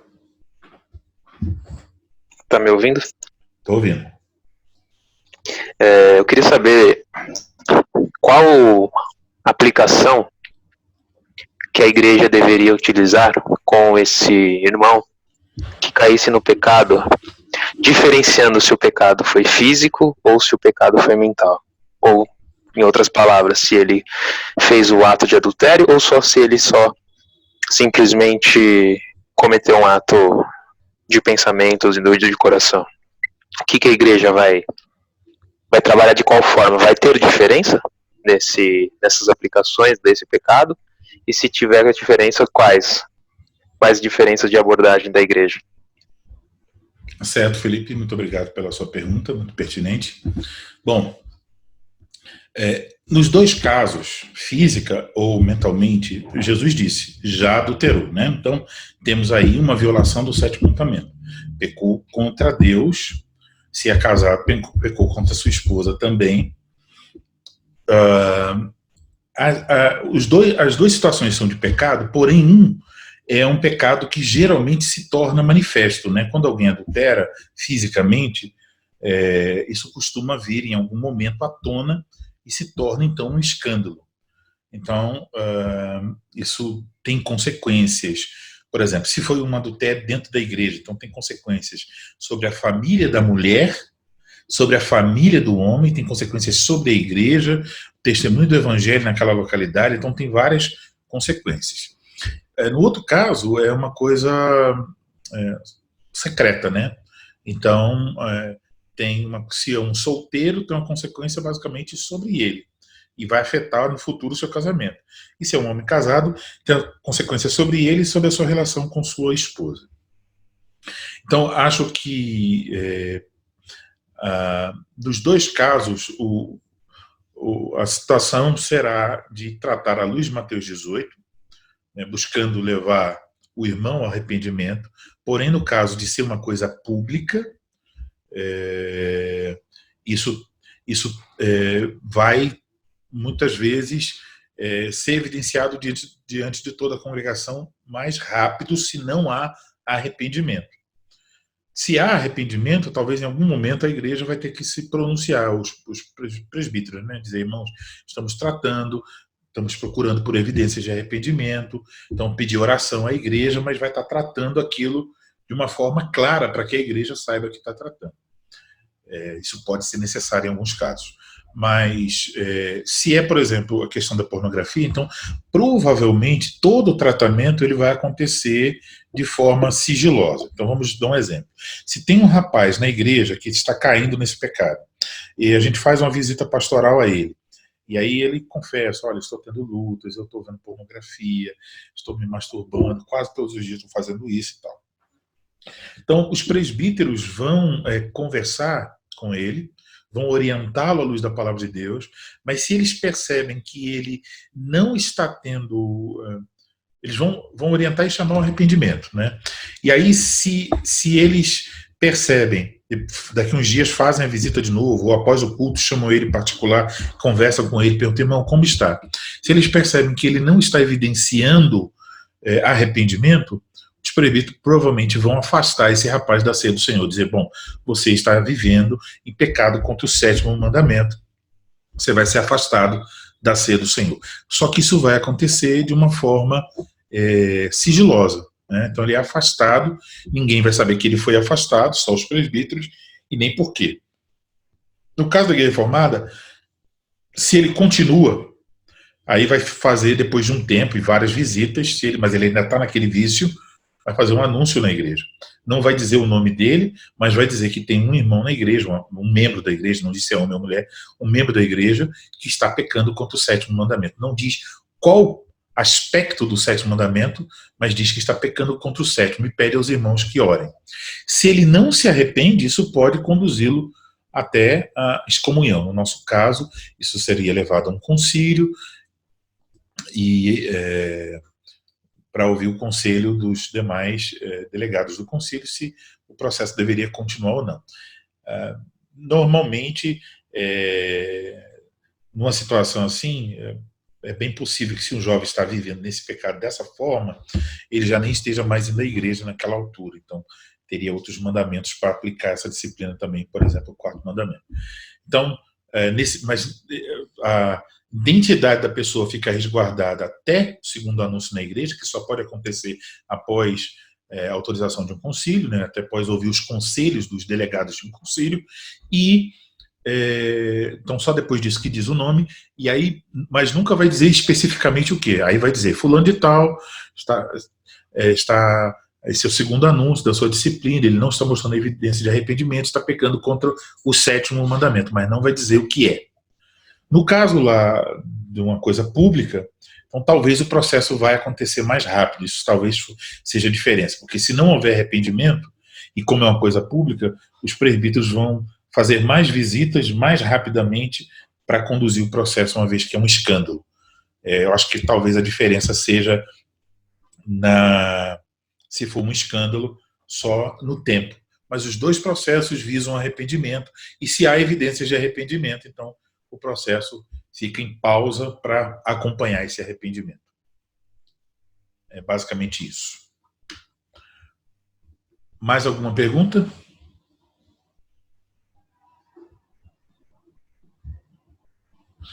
Muito bem. Quero encerrar aqui com a bibliografia. Tem as duas obras que eu mencionei semana passada, eu usei hoje bastante essa obra aí, Homem Nota 10, esse livro é excelente sobre esse assunto, mas eu quero recomendar a esse respeito específico o livro do Douglas Wilson, chamado Fidelidade, Como Ser Marido de Uma Só Mulher. Então é basicamente um livro inteiro sobre esse assunto, é publicado pelo CLIRI, né, o Centro de Literatura Reformada. Então depois você pode procurar loja CLIRI, você vai achar esse livro à venda. Eu recomendo. O livro vai tratar de assuntos como, por exemplo, fornicação, adultério, prostituição, poligamia, masturbação e outros assuntos que têm a ver com o 7º mandamento. Então, a leitura recomendada para pensar e aprender mais sobre como ser marido de uma só mulher. Então, nós vamos encerrar com oração, mas antes da oração, quero mencionar que na próxima quinta-feira eu vou começar um curso que terá foco em estudar as obras dos reformadores. O curso vai começar com uma obra de Martinho Lutero, que trata sobre... o título da obra é uma singela forma de orar. Trata sobre a oração.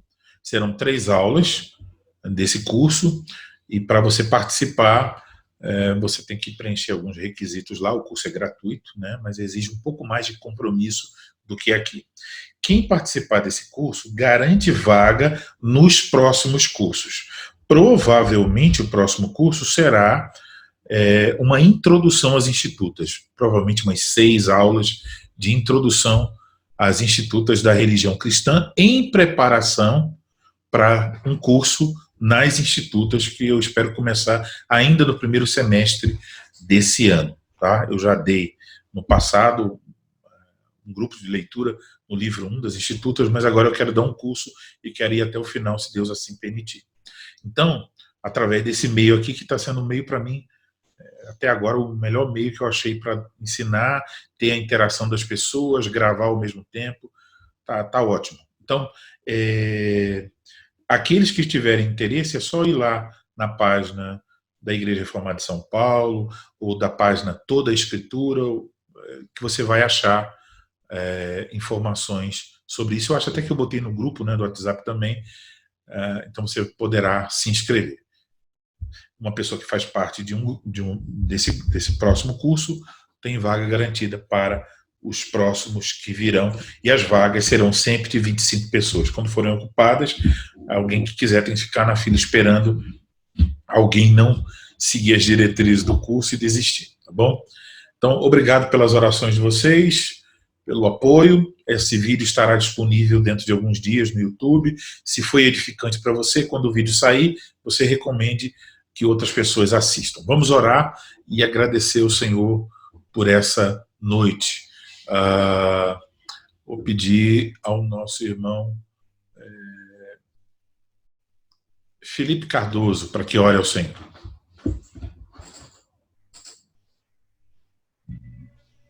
Pastor, eu vou ter que recusar o convite porque há um culto pentecostal aqui ao lado. Tá certo.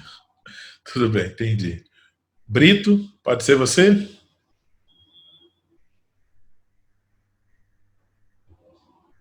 Tem que acionar o microfone.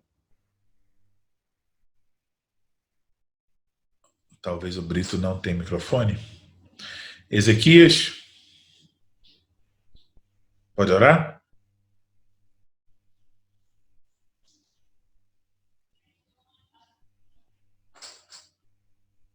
Rapaz, eu vou descer na lista aqui. Felipe Siebra, pode orar? Posso. Oremos. Senhor, te agradeço por essa oportunidade de estar com outros irmãos reunidos, estudando a tua palavra. Que o Senhor venha se revelar a mim e a eles a tua vontade. Que o Senhor seja o nosso Deus, o nosso guia, o nosso Pai. Que o Senhor receba de nós toda a honra e toda a glória. Que o Senhor nos capacite a sermos homens segundo a tua vontade, segundo o teu querer. Que, além do campo intelectual, que o Senhor trabalhe no nosso campo do coração, o campo espiritual. Que o Senhor nos dê força com o teu Espírito para que possamos colocar em prática tudo aquilo que a nossa mente entendeu, que os nossos ouvidos ouviram, e que o nosso coração possa ser transformado a cada dia para louvor e honra da tua glória, do teu nome e a santidade da tua igreja. Eu te agradeço por isso, peço que este trabalho, se há do teu agrado, há de continuar, e em nome do Senhor Jesus Cristo te agradeço por tudo. Amém.